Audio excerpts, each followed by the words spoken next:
Shalom, saudara kekasih di dalam Tuhan Yesus Kristus. Apa kabar?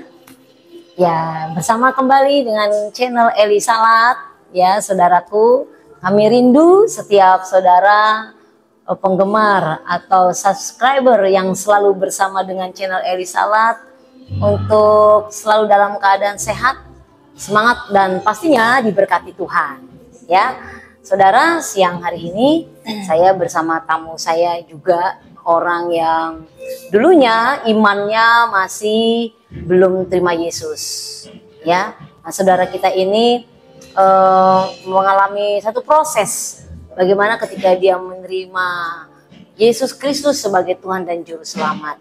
Kita akan dengarkan kesaksiannya supaya saudara yang menyaksikan tayangan ini diberkati, ya, dan setiap saudara yang mengalami beban yang berat, saudara dilepaskan beban itu di dalam nama Tuhan Yesus, dan saudara senantiasa diberikan penghiburan dan suatu sukacita yang besar, damai sejahtera dari Tuhan. Baik saudaraku, hari ini saya akan perkenalkan saudara dengan narasumber saya yang tidak asing lagi, Ibu Kikin. Halo, shalom. Ya, shalom Ibu. Shalom. Ya, apa kabar Ibu? Puji Tuhan, baik. Luar biasa ya di dalam Tuhan Yesus.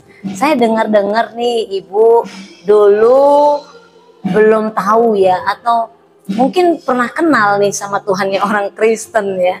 Tapi sekarang ini kok Ibu bisa ikut sama Tuhan Yesus, itu ceritanya bagaimana? Kita mau dengar nih ceritanya. Jadi ceritanya kalau untuk Yesus sendiri sebetulnya sudah sering kali saya mendengar. Tapi waktu itu karena saya di seberang juga aktivis ya, jadi dan iman saya memang benar-benar kuat. Saya nggak percaya orang mati kok dibangkit, disembah, mana ada, saya bilang gitu kan. Sampai suatu ketika saya bertemu dengan seorang laki-laki, saya hidup bersama tanpa ada pernikahan, saya punya anak 2. Laki-laki ini beragama Kristen, tapi selama 13 tahun saya tidak menerima sama sekali yang namanya Yesus. Sampai suatu ketika proses-proses dari hidup yang enak sampai benar-benar hidup yang luar biasa, menderitanya istilahnya seperti itu. Sampai suatu ketika saya sudah bertekad begini, saya akan pisah, saya akan meninggalkan laki-laki itu. Anak saya 2 mau saya masukkan ke pondok pesantren, karena di situ saya sudah benar-benar mentok, sudah nggak ada istilahnya, nggak ada pertolongan. Sampai suatu ketika papa dari anak-anak saya mendapatkan pekerjaan yang ngasih orang gereja sini, terus mau tidak mau saya harus ikut. Dalam hati saya sempat marah waktu itu. Begini ya orang Kristen kalau menolong saya mesti disuruh ke gereja. Saya Udah berprasangka buruk. Prasangka buruk dulu. Tapi ya sudahlah. Saya pikir ya sudahlah, yang penting saya disamakan, saya ikutlah ke gereja.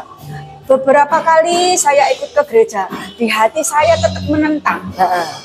Sampai suatu ketika ada seorang hamba Tuhan waktu itu berfirman tentang kesetiaan murid-murid Tuhan Yesus, mujizat-mujizat Tuhan.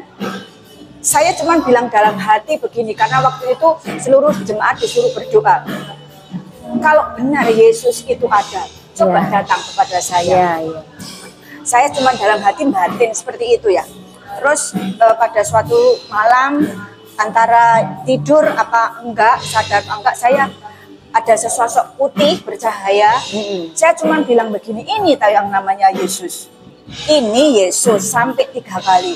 Di situ tanpa ada pemaksaan, tanpa ada rayuan apapun, saya benar-benar rindu ingin datang terus kepada Tuhan. Sampai di suatu ketika itu, seiring berjalannya waktu, saya begitu mencintai Tuhan, saya terkagum-kagum, begitu luar biasanya Tuhan. Sampai pada akhirnya saya mengambil keputusan yang saya ambil, saya meninggalkan laki-laki itu.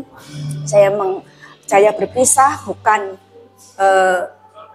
karena saya bertekad begini, saya bukan mencari hidup nyaman, tapi saya mau hidup benar di hadapan Tuhan. Dan akhirnya kami sepakat, Dan kami saya sama dua anak saya ditolong untuk tinggal di gereja, ngurus bergereja di gereja di sini, dan puji Tuhan. Di sini saya merasakan pemeliharaan yang luar biasa dari Tuhan. Anak-anak dipelihara, sehat, bisa sekolah, dan anak saya yang satu sekarang sedang kuliah. Waduh, puji Tuhan ya, luar biasa. Luar biasa. Jadi sama suami ibu tuh sudah berpisah Sudah, ya? saya sudah berpisah 7-8 tahun. Sempat nggak waktu itu, waktu dinyatakan sekarang saya nggak mau ikut kamu misalnya begitu, sempat nggak suami marah gitu Iya, ya? marah. Melarang. Karena dia merasa kayak dirugikan gitu loh. Selama ini baik-baik dia juga sudah meninggalkan keluarganya, tapi istilahnya saya mengkhianati, maksudnya minta berhenti gitu loh. Tapi seiring berjalannya waktu, saya juga mendidik anak-anak saya. Saya sudah menceritakan kepada anak saya yang besar tentang masa lalu kami. Jangan pernah istilahnya mencoba-coba untuk hidup yang bukan anak di luar Tuhan. Ya. Itu akan sangat berat. Dan kalau Tuhan sudah menegur, luar biasa. Iya. Terus tantangan ibu dari keluarga ibu sendiri gimana ketika ibu terima Tuhan Yesus? Kalau dari keluarga saya jelas ada pro kontra ya. Karena dulu saya juga bukan cuman seorang muslim yang ya biasa, tapi saya rajin, Muslim yang taat ya? yang taat, saya juga aktivis, bahkan saya membuka di rumah saya untuk belajar baca tulis Al-Quran kayak begitu-begitu. Jadi hampir semua kenal lah. Di saat saya menjadi seorang anak Tuhan, otomatis keluarga saya Pasti ya, dikucilkan, dimarahin ya, dikafir-kafirin. Ya, jadi kalau saya misalkan pulang itu kayak kasihan. Jadi keluarga saya itu kayak beban ya, kayak karena tetangga kan mesti ya namanya masih tinggal di kampung ya. Tapi ya saya tetap istilahnya ya tetap berbuat baik untuk mereka, paling tidak mengasihi, menunjukkan ini loh anak Tuhan itu seperti penuh ini. Kasih ya. Kita jadi bukan malah dibenci terus kita membenci lagi ya, karena memang ajaran dari Yesus Kristus itu sendiri kasih ya. Jadi kalau saudara punya kasih Kristus, pastinya saudara tidak akan membenci sesama atau menghina atau memfitnah ya. Itu adalah suatu kekejian. Tapi kalau memang saudara adalah murid Yesus yang sejati, anak Tuhan, saudara tunjukkan kasih itu ya. Kasih itu banyak sekali ya. Lewat tingkah laku kita bisa mengampuni orang yang bersalah, untuk mengikhlaskan segala sesuatu meskipun bagi kita sakit ya, kita alami, tapi itulah kasih Tuhan yang memampukan untuk ibu Kinkin tetap mengasihi mereka ya. Nah, waktu ibu tinggalkan keluarga terus hijrah ke tempat ini, suami sempat nyari-nyari nggak waktu itu? Enggak sih. Sekarang itu juga kami masih saling komunikasi dengan baik. Masih tahu saya tinggal di gereja, cuman saya memang nggak tahu tempatnya sekarang tinggal di mana. Tapi yang jelas masih di Surabaya. Masih berhubungan baik sama anak-anak, karena saya mengajarkan sama anak saya, apapun kesalahan orang tua jangan pernah membenci orang tua. Bagaimanapun baik buruknya orang tua itu tuh maksudnya urusan orang tua sendiri itu sama Tuhan. Kamu sebagai seorang anak tugasnya hanya menghormati orang tua. Iya.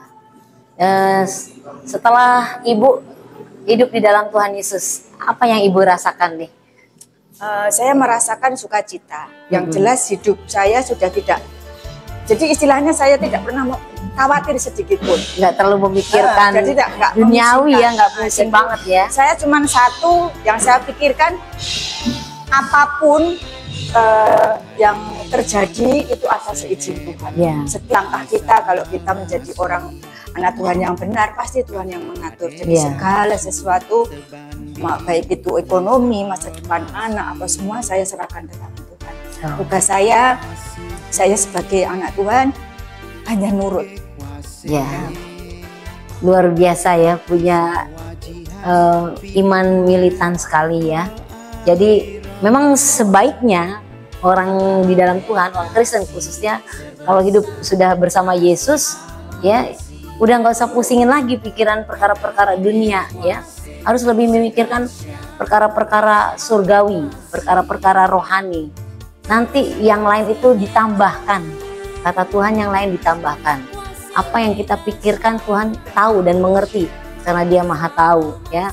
Dan kesaksian Ibu Kin-Kin ini, iya lupa saya. Apakah Ibu sempat mengalami aniaya gitu dari keluarga, mungkin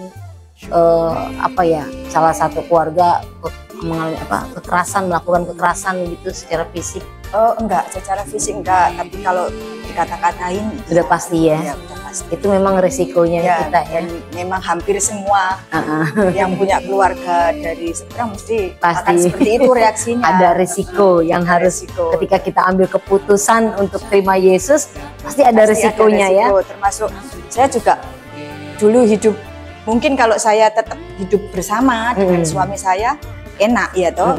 Ibaratnya gajinya ada, gaji dua Ya. orang, siapa yang nggak enak hidup enak. Tapi saya tidak memilih semua, karena saya percaya semua pasti Tuhan yang Ya. akan cukup.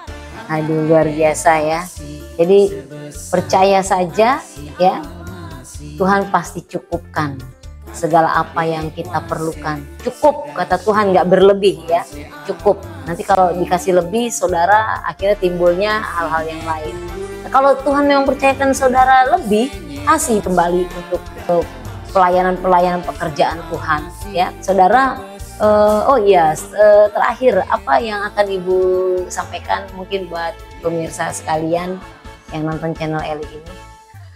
Buat para pemirsa channel Eli yang sudah mengenal Tuhan, terus setia kepada Tuhan, nurut apa maunya Tuhan, percaya segala sesuatu pasti Tuhan sediakan. Amin. Tidak perlu khawatir akan segala sesuatu. Bagi yang dalam kesusahan, percaya di balik kesusahan pasti Tuhan akan tolong. Amin. Tuhan pasti turun tangan ya. Baik saudara, demikian bincang-bincang saya dengan Ibu Kin-Kin. Kiranya apa yang saya sampaikan, Ibu Kin-Kin utarakan menjadi berkat bagi kita sekalian, bahwa jangan pernah mainkan panggilan Tuhan, harus komitmen, harus setia, dan tetap tentunya menjadi kesaksian yang hidup bagi umat Tuhan, terutama orang-orang yang belum mengenal Tuhan Yesus. Terima kasih, Tuhan Yesus memberkati. Salam sehat selalu. Shalom.